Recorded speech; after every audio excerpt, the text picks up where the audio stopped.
yang tadi malam WA saya ya? Iya Kak. Oh iya, silakan minum dulu.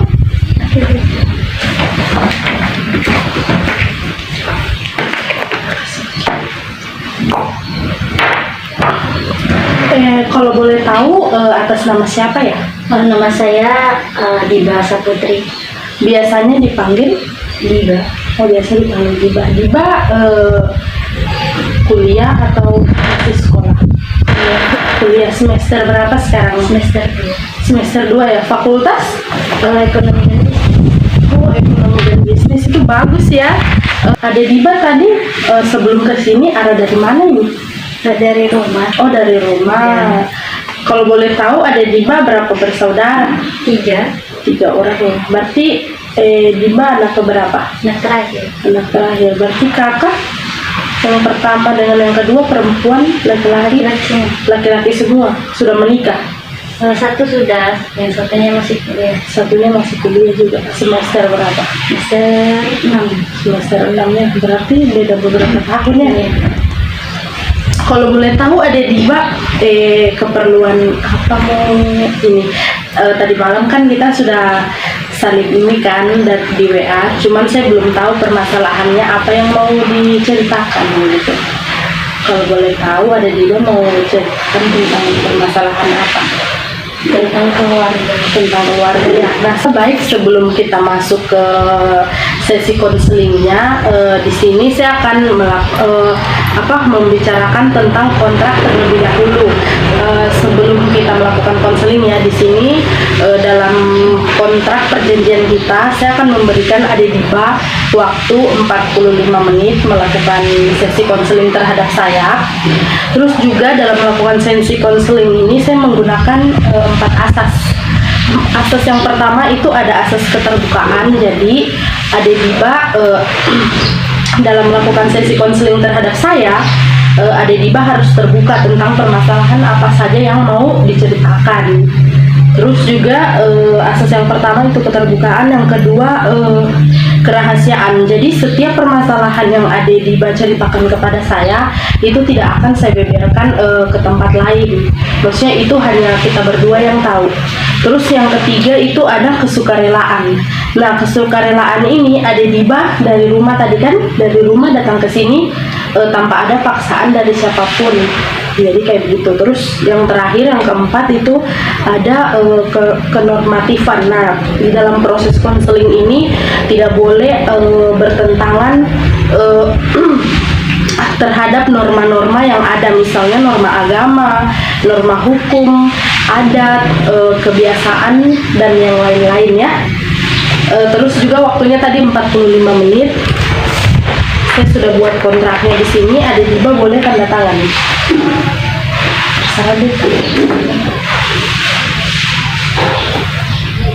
Oke, baik, langsung saja. Baik, Ade Diba tadi Ade Diba mengatakan kalau Ade Diba mau menceritakan tentang permasalahan keluarga. Nah, saya mau bertanya, Ade Diba mau menceritakan mulai dari mana dulu? Jadi begini Kak, keluarga saya dulu harmonis saja, baik-baik. Orang tua saya sayang sama anak-anaknya, khususnya saya kan sebagai anak terakhir perempuan sendirian. Jadi begitu kedua orang tua saya itu sendirian. Bapakku itu kan kerja sebagai PNS ya. Jadi kalau setiap gajian uangnya dikasih sama mamaku lain, sama anak-anaknya lain. Dipakai buat jajan. Jadi setelah itu lama-kelamaan orang tua saya maksudnya papa saya berubah sendiri gitu. Sudah tidak kasih nafkah lagi sama anak-anaknya. Sudah biasanya kalau keluar itu sudah nggak pamit sama mama aku, terus pulangnya tengah malam biasa lagi gitu. Oh berarti papamu ini berubah begitu ya sifatnya, mulai dari mamamu ke kamu, anak-anaknya juga sudah berubah ya? Iya Kak. Jadi setelah saya telusuri gitu permasalahannya, ternyata ada yang kasih tahu saya ternyata ada orang ketiga di antara mama dan papa saya. Oh begitu. Jadi kalau misalkan papamu ada maksudnya selingkuh, papamu jadi dengan selingkuhannya itu sudah menikah atau bagaimana sekarang untuk saat ini? Iya, papaku sudah menikah. Oh sudah menikah lagi. Kira-kira sudah berapa lama dorong menikah? Dari yang saya tahu sudah lama, tapi nanti terbongkar akhir-akhir ini. Oh jadi mereka sudah menikah lama, cuman kalian baru tahunya akhir-akhir ini. Oh begitu. Jadi astaga, saya turut prihatin. Saya merasa barangkali bagaimana juga, karena kan saya juga perempuan. Saya merasa apa yang dirasakan oleh anaknya, dirasakan oleh mamamu juga. Saya merasakan karena kan sama perempuan kan. Jadi keadaannya mamamu bagaimana sekarang? Saya kesian melihat mamaku karena tinggal dia sendiri dari kesana kemari kan. Dia kerja sendirian dengan anaknya, apalagi saya yang masih kuliah kan, harus diberikan uang setiap hari gitu. Jadi kayak berarti orang tuamu, mamamu sekarang sudah sudah tidak lagi satu rumah sama papamu? Masih. Oh masih. Iya. Jadi kalau misalnya begini, dia kan sudah menikah lagi, mamamu juga tidak cerai sama papamu. Jadi maksudnya papamu ini bagaimana waktunya terbagi antara dengan istri kedua sama istri pertama, atau dia lebih sering sama istri kedua kah, atau sama mamanya yang lebih sering? Bagaimana biasa yang kau lihat? Jadi papaku itu banyak waktu sama istri keduanya. Berarti kalau misalnya kalau dia kalau misalnya waktunya lebih banyak sama istri keduanya, emangnya mamamu tidak marah? Mungkin mamaku marah ya, karena kan dia masih sayang sama papaku, terus dia tahu ini papaku yang tidak lagi, ya jelas marah lah kan. Marah, sakit hati ya. Iya. Kalau misalnya ini maksudnya kamu kan sebagai anak perempuan mengerti perasaan orang tua itu bagaimana. Kalau misalnya papamu lebih sering sama istri kedua, maksudnya tindakan apa yang biasa kamu lakukan gitu? Maksudnya apa yang kamu pikirkan, atau kamu melakukan sesuatu supaya mamamu itu merasa, maksudnya tidak terlalu merasa sedih, dia bisa melupakan, kau bisa mensupport orang tuamu? Bagaimana cara yang kau lakukan untuk memberitahu orang tuamu laki-laki atau orang tuamu perempuan yang kasih tahu? Kalau saya tidak memberitahu siapa-siapa. Berarti saya kan orangnya tertutup. Berarti kayak Diba lebih banyak diam, tapi mendengarkan apa yang terjadi. Berarti adik Diba ini orangnya tipe yang kalau punya masalah tidak mau sharing sama orang, memendam masalah begitu ya. Saya suka memendam, karena kalau saya mau cerita tentang ayah keluarga saya mau biasa mau cerita apalagi sama teman-temanku kan yang di kampung. Iya, malu juga, maksudnya malu juga, dan kalau karena itu kan aib keluarga kan, mau cerita juga kayak tidak enak. Jadi untuk sekarang ini bagaimana kondisi keluarganya Diba?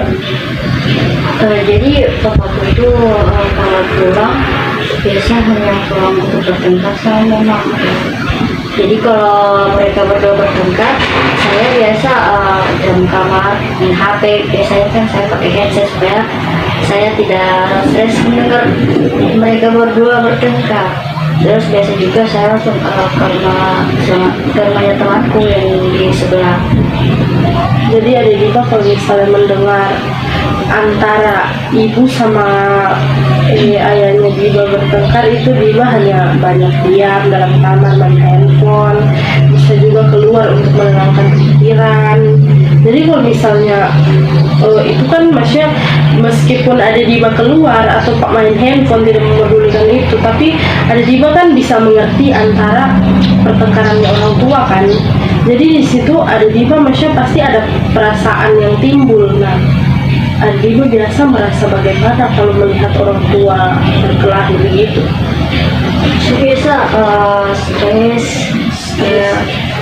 saya pusing mau buat apa. Ya, pusing sendiri begitu lah. Sabar ya, karena kayak maksudnya memang yang begitu itu harus banyak sabar, harus pokoknya kuat-kuatkanlah mental. Jadi kan keluarga itu kan tempat kumpul teman-teman kan, di situ teman-teman laki, tetangga-tetangga yang kecil. Jadi biasa kalau datang dari kamar itu biasa didengar mereka berdua bertengkar. Jadi saya langsung ajak teman-temanku keluar karena kan mau didengar sama teman-teman. Jadi mereka keluar tidak tempat. Jadi kalau misalnya mereka kan kalau misalnya papa sama mamamu bertengkar, terus biasa teman-temanmu pada keluar lah. Pasti ada suatu ketika orang tuamu ini bertengkar, antara papa dan mamamu bertengkar begitu kan. Pasti ada suatu temanmu itu cuma di rumah. Nah pasti dorang dengar dong, biasa dorang makalai. Nah yang pertanyaan saya, kadang teman-temanmu tidak bertanya sama kamu, kenapa kok mamamu begini? Dan orang tuamu kan juga papamu sudah menikah, orang tahu atau bagaimana? Bisa tetangga-tetanggamu itu pasti tahu ya. Saya tahu mungkin mereka tahu karena kan mau aku biasa juga Tapi tanggapannya temannya biasa kalau papa udah marah di rumah, misalkan dia tiba-tiba datang gitu kan sama mamamu. Tapi kayak dia itu datang ajak bertengkar mamamu. Nah biasa kalau didengar teman-temanmu apa biasa pertanyaan sama kamu? kalau teman-teman itu kebanyakan tidak boleh bertanya. Mungkin mereka paham posisiku kayak gimana kan.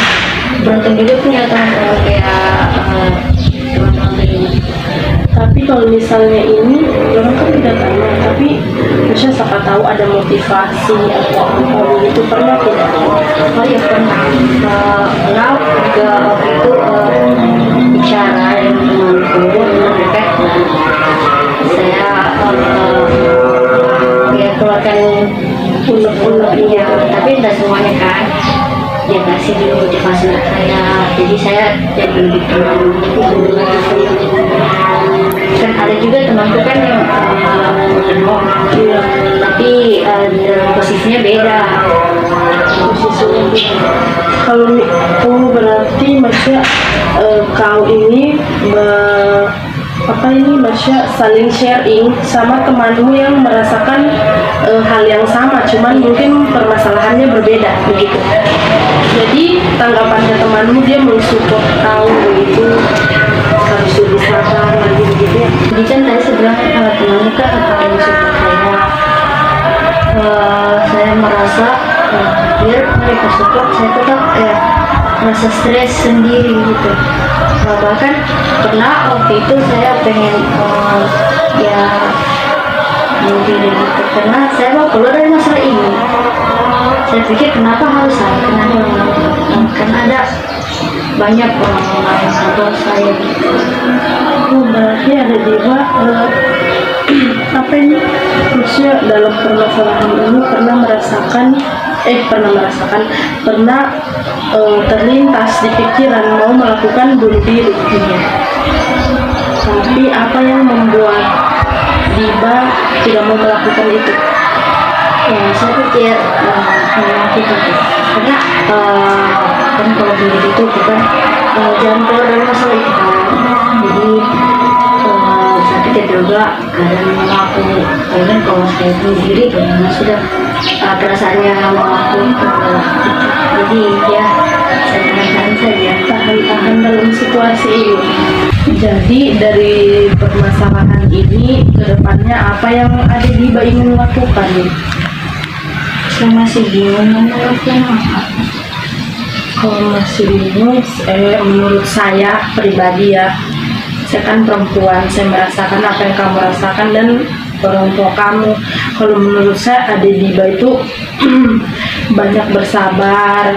Maksudnya dalam hal bersabar ini misalnya kayak perilakunya papamu ke mamamu kan, kamu kan juga maksudnya kalau apa ini misalnya bapak mau melakukan sesuatu sama orang tuamu perempuan, kamu kan cukup melihat, memendam dan lain sebagainya. Nah kalau menurut saya Adiba itu banyak bersabar, mendekatkan diri kepada Tuhan, beribadah, meminta solusi, dan sambil juga Adiba berusaha gitu. Apa namanya, kalau Adiba masih bingung, coba Adiba tanya bicara sama orang tua, laki-laki, perempuan. Jadi saya dapat menarik kesimpulan masalahnya dari yang ada di cerita ini. Kalau misalnya orang sekarang bilang ya, itu permasalahan yang seperti itu dikatakan broken home, di mana Adiba ini merasa stres di dalam rumah, merasa tidak tenang karena permasalahan itu dari orang tua. Misalkan orang tua permasalahannya papa selingkuh, nah terus juga kasih sayang dari orang tua sudah tidak ada, nafkah juga dari papa untuk anak sama mamamu juga sudah tidak ada. Nah itu sebenarnya kesimpulan dari situ, dan dari permasalahan itulah Adiba bisa menjadi pikirannya ombang-ambing begitu. Maksudnya bagaimana ya menjelaskan, kayak misalnya Adiba yang dulunya bisa terarah, sekarang Adiba sudah tidak terarah begitu loh. Karena apa? Karena dari permasalahan yang diciptakan oleh orang tadi begitu ya.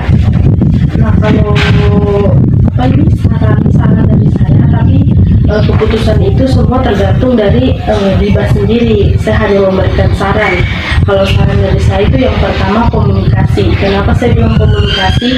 Adiba juga kan tidak mungkin mulai dari hari ini sampai seterusnya Adiba mau pendam permasalahan itu sendiri, karena itu akan merusak mentalnya Adiba. Kenapa? Karena ini saja belum apa-apa Adiba sudah mulai merasa stres kan, pusing mau bagaimana, mana urusan kuliah juga tidak habis, mana urusan di rumah juga banyak begitu. Jadi kalau saran saya komunikasi sama orang tua. Kenapa saya bilang komunikasi itu penting juga sih untuk mempertenang hatinya Diba sendiri kan.